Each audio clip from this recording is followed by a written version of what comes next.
Hello, I'm here with my mum, Shirley Atkinson, and we're going to talk about what she does in STEMs, in her STEM subject. So, what do you do? I'm an academic. So, an academic in that I lecture students at university, and I get to carry out research in something that I'm interested in. And what I'm interested in is online privacy. And how young people manage their world in terms of keeping themselves safe or not, as sometimes the case may be, and what impact that has on us as individuals in society. Okay. My lecturing takes my passion forward, which is coding. I love writing web software.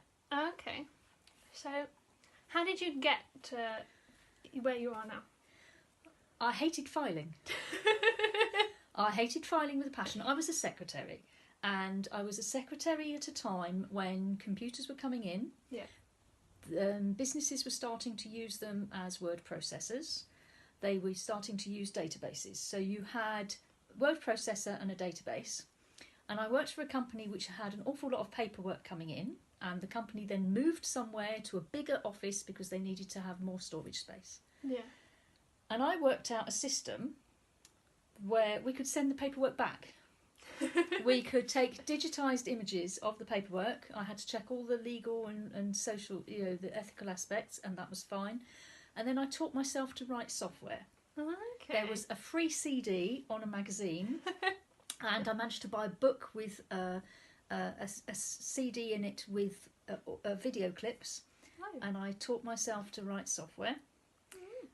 At which point my boss said, "You're wasted, do something about it."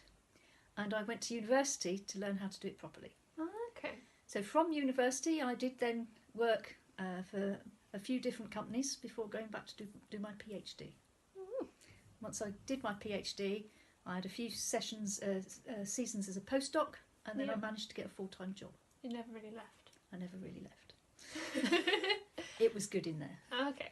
So what do you find interesting and cool about your subject? So what I love is the changing technology, the different web frameworks, the way that we can start to create software quicker and easier, and I love the fact that it doesn't stand still. I can't deliver the same stuff I delivered last year because it's out of date, but I like the fact that I've got to run to keep up. And I like my coding. So if you could give a message to all of the young people and young women who want to be involved in STEM subjects and want to take that further, what would that be? Don't be afraid of getting it wrong. Don't be afraid of failing. Don't be afraid of stepping outside your comfort zone and giving it a go. Because even if it goes wrong, you'll learn an awful lot. Okay. Thank you very much, Mum.